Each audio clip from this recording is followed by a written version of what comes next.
हरे कृष्णा बच्चों, आज हम आपके सामने लेकर आए हुए हैं stability of carbon free radical, स्थायित्व कार्बन मुक्त मूलकों का। तो कार्बन जो मुक्त मूलक होते हैं उनके स्थायित्व को कैसे आप पहचानेंगे कि कौन अधिक स्थायी है कौन कम स्थायी है। तो आइए बिना समय गंवाए इसको समझते हैं। है क्या मुक्त मूलक? कार्बन के बाह्य कोश में आउटर सेल में 4 इलेक्ट्रॉन होते हैं, 4 इलेक्ट्रॉन, 3 ये बॉन्ड बना लिए, 1 इलेक्ट्रॉन रह जाएगा, ये क्या होगा? मुक्त मूलक। भाई 1 इलेक्ट्रॉन रह जाएगा तो क्या होगा? मुक्त मूलक। 1 सिग्मा 1 सिग्मा 1 सिग्मा 3 सिग्मा और 3 सिग्मा, इसका मतलब संकरण कौन सा? sp2 संकरण।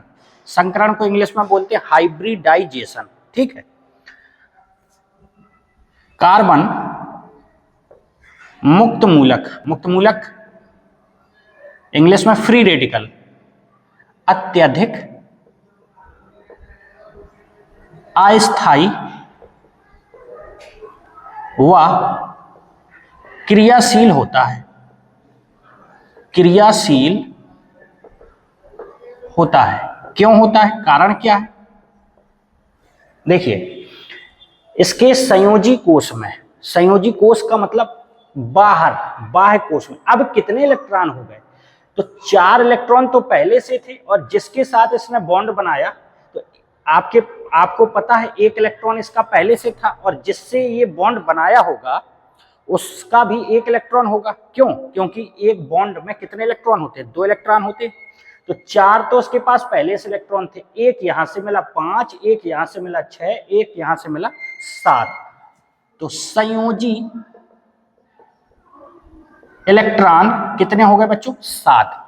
8 होना चाहिए, अष्टक नियम, ऑक्टेन।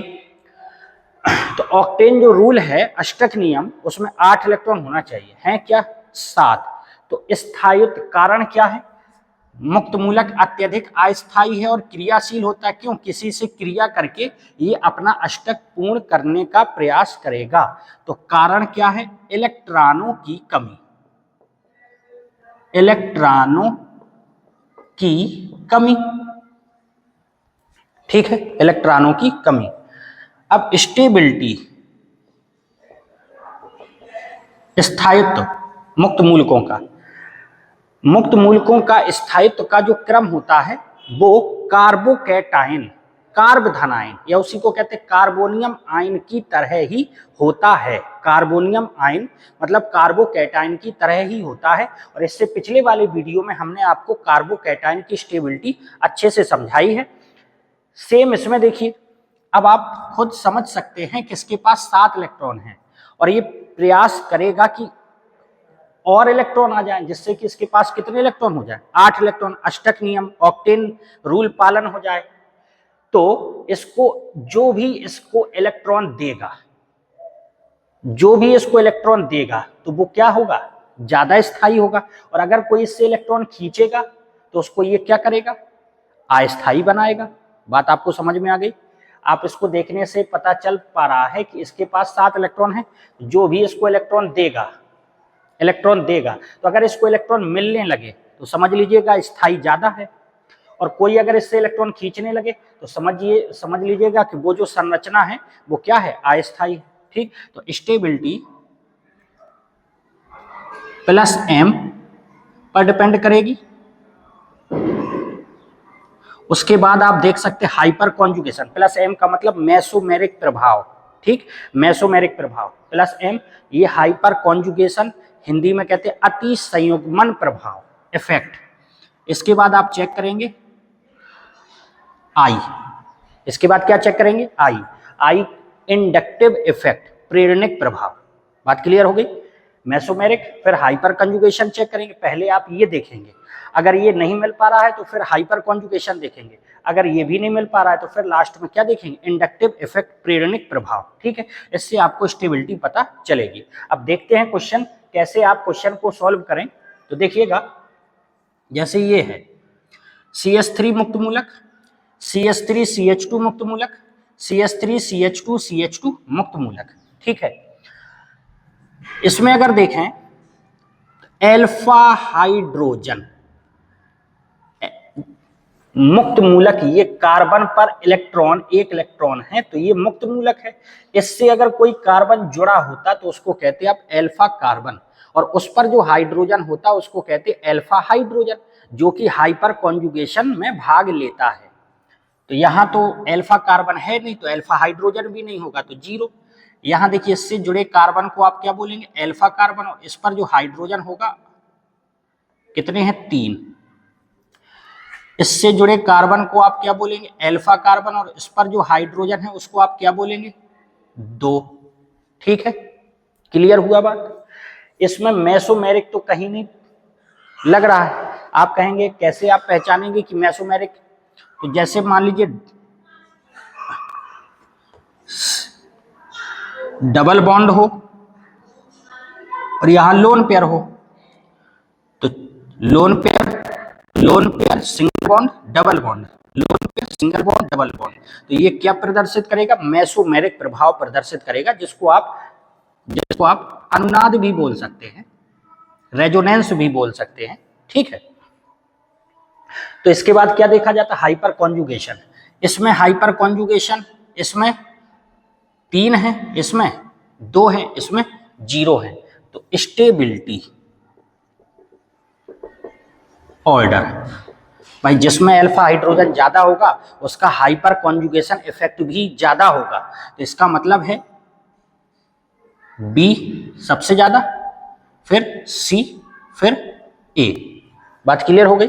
इसमें देखिएगा, इसमें अगर आप देखें तो ये तो सब एक जैसे हैं, डिपेंड करता है FCl Br और I पर।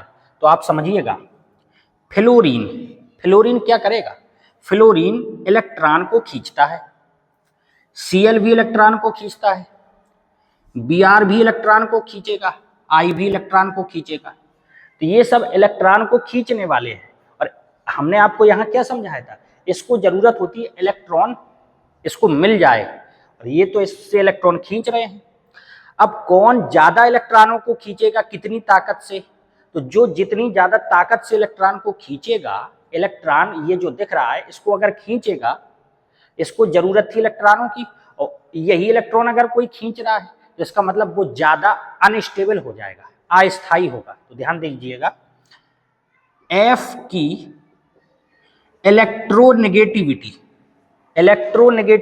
विद्युत ऋणात्मकता अधिक होती है,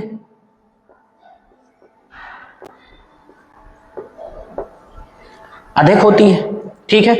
अच्छा, F की विद्युत ऋणात्मकता अधिक होती है, सबसे अधिक होती है FCl Br I में। तो इसका मतलब है ये इलेक्ट्रॉनों को, विद्युत ऋणात्मकता का मतलब क्या होता है, इलेक्ट्रॉन को आकर्षित करने की क्षमता, इलेक्ट्रॉन को अट्रैक्ट करने की ताकत किसकी ज्यादा है, F की। तो ये इलेक्ट्रॉन को बहुत अच्छे से खींचेगा, और जरूरत क्या थी, इसको इलेक्ट्रॉनों की जरूरत थी, इसको कोई देने वाला होना चाहिए, लेकिन ये F इसको इलेक्ट्रॉनों को खींच रहा है, तो इसका मतलब इसमें -I प्रभाव सबसे ज्यादा लगेगा, इलेक्ट्रॉन ज्यादा खींचेगा। इसमें -I प्रभाव थोड़ा सा कम लगेगा, इसमें -I प्रभाव और कम लगेगा, इसमें -I प्रभाव इफेक्ट और कम लगेगा। ठीक है, देखिए +I -I +M -M, इनसे आपको अगर कंफ्यूजन हो तो थोड़ा सा जानकारी भर रहना चाहिए कि ये इलेक्ट्रॉन को खींच रहा है कि इलेक्ट्रॉन को दे रहा है। तो अगर ये इलेक्ट्रॉन को खींचेगा तो -I प्रभाव लगेगा। हम कहते हैं आप नहीं भी समझ पा रहे हैं तो आप तो ये देखिए, इसकी विद्युत ऋणात्मकता सबसे ज्यादा है, तो ये इलेक्ट्रॉनों को अच्छे से खींच लेगा। तो अच्छे से जब खींच लेगा इसका मतलब ये सबसे ज्यादा क्या हो गया, अस्थायी हो गया, सबसे ज्यादा अस्थायी हो गया। सबसे ज्यादा स्थायी कौन होगा, डी, क्योंकि ये इलेक्ट्रॉनों को कम खींच पाएगा। तो अगर चारों में तुलना करें तो स्टेबिलिटी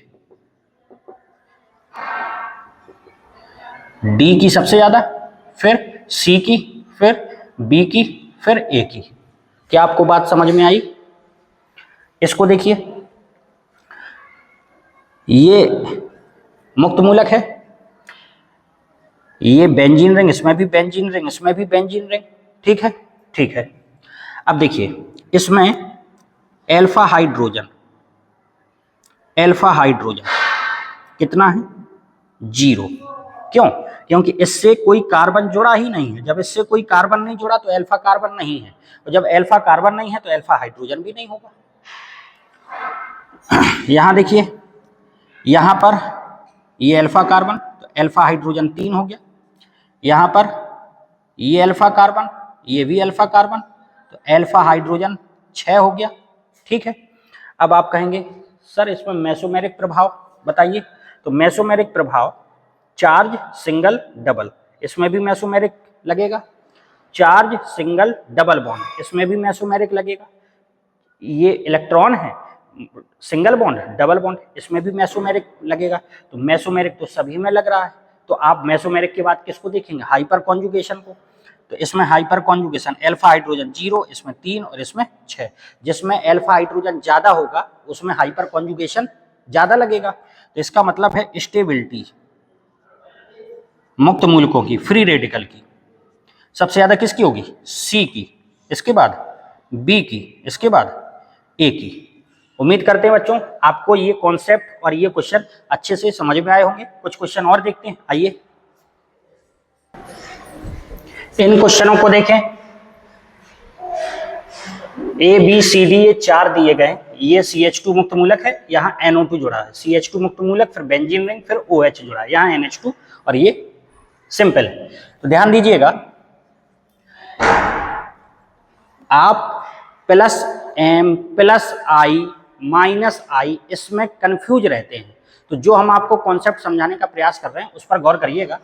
देखिए भाई, NO2 का काम होता है इलेक्ट्रॉन को खींचना, ये खींचेगा इलेक्ट्रॉन, और अगर ये इलेक्ट्रॉन को खींचेगा तो इसमें माइनस I प्रभाव लगेगा। ठीक है, माइनस I प्रभाव लगेगा।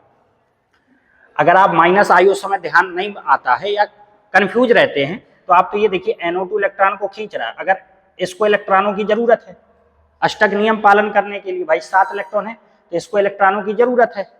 अगर इसको इलेक्ट्रॉन मिल जाएगा तो स्थायी हो जाएगा, और कोई इसी से इलेक्ट्रॉन खींच रहा है तो वो तो अस्थायी होगा। तो ये इलेक्ट्रॉन को खींच रहा है, NO2 इलेक्ट्रॉन को खींचने वाला है। ठीक है, तो ये अस्थायी होगा। इसमें ऑक्सीजन के पास लोन पेयर होते हैं।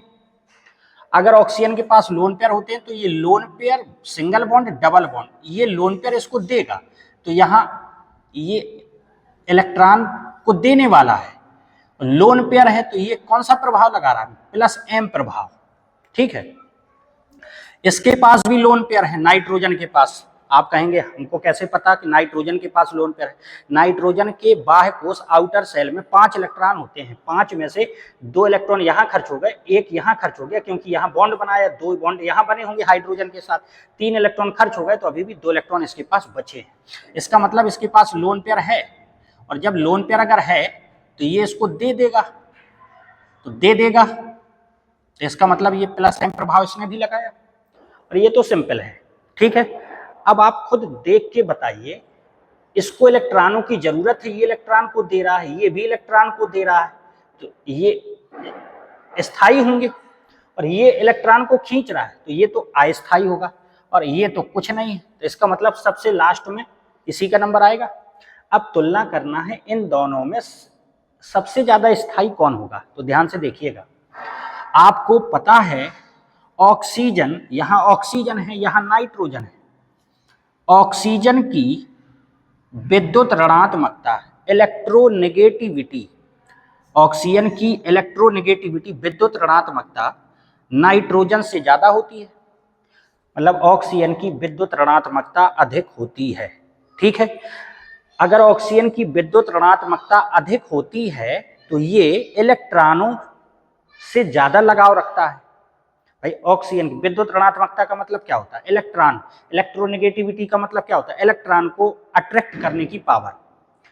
जब ये इलेक्ट्रॉनों से ज्यादा लगाव रखेगा तो इलेक्ट्रॉनों से ऑक्सीजन ज्यादा लगाव रखेगा, ऑक्सीजन इलेक्ट्रॉनों से ज्यादा लगाव रखेगा, तो ये यहां तक पहुंचाएगा क्या इलेक्ट्रॉनों को, नहीं पहुंचाएगा। इसकी विद्युत ऋणात्मकता कम है, तो इन दोनों में तुलना करें तो ये कम लगाव रखेगा, तो इसके इलेक्ट्रॉन यहां तक पहुंचेंगे, तो यहां तक पहुंचेंगे तो यही तो स्थायी हो जाएगा। तो इसका मतलब C ज्यादा स्थायी है। इसके बाद फिर B, ये तो इलेक्ट्रॉन को खींच रहा है और ये कुछ नहीं कर रहा है, तो इसका मतलब इसके बाद D, और इसके बाद ए। उम्मीद करते हैं आपको ये क्वेश्चन अच्छे से समझ में आया होगा। अगला क्वेश्चन देखिए, ये है, इसमें देखें तो ये मुक्त मूलक हो गया, ये बेंजीन रिंग, ये पैरा पोजीशन पर ये CH3 समूह लगा हुआ है, इसमें पैरा पोजीशन पर ये समूह लगा हुआ है, ठीक है। अब पैरा पोजीशन पर आपने देखा डबल बॉन्ड से जुड़े कार्बन को अल्फा कार्बन कहते हैं। डबल बॉन्ड ये यहां तक है, डबल बॉन्ड से जुड़े कार्बन को अल्फा कार्बन कहते हैं। इस पर जो हाइड्रोजन होगा कितना है, अल्फा हाइड्रोजन 3। डबल बॉन्ड से जुड़े कार्बन को अल्फा कार्बन, तो यहाँ अल्फा हाइड्रोजन कितना है, 2। डबल बॉन्ड से जुड़े कार्बन को अल्फा कार्बन, इस पर अल्फा हाइड्रोजन कितना है, 1। और यहाँ अल्फा हाइड्रोजन कितना है, ये अल्फा कार्बन 0। आपको पता है जितने ज्यादा अल्फा हाइड्रोजन उतना ही ज्यादा कौन सा प्रभाव लगेगा, हाइपर कॉन्जुगेशन, अति संयुग्मन प्रभाव लगेगा। तो इसका मतलब है सबसे ज्यादा स्थायी कौन होगा बच्चों, ए, इसके बाद बी, फिर सी, फिर डी। क्लियर हुआ। इसमें देखिए, इसमें ये मेटा पोजीशन पर लगे, ये कौन सी पोजीशन है, मेटा पोजीशन।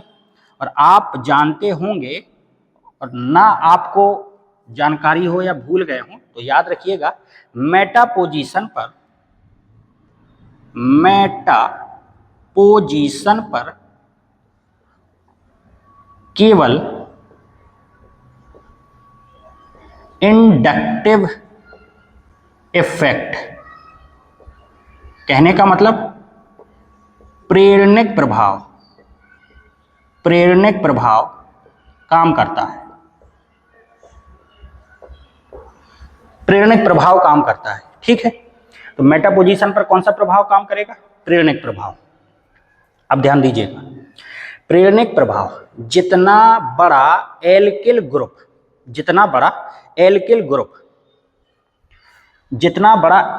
ग्रुप होगा उतना ही ज्यादा आई प्रभाव ज्यादा लगेगा।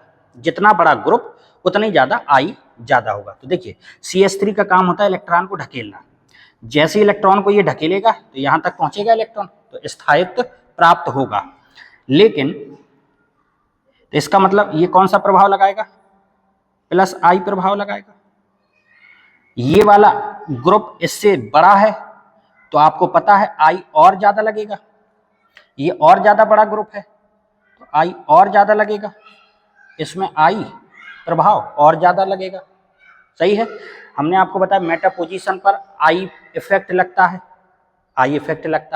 जितना बड़ा एल्किल ग्रुप होगा उतना ही ज्यादा आई प्रभाव लगाएगा।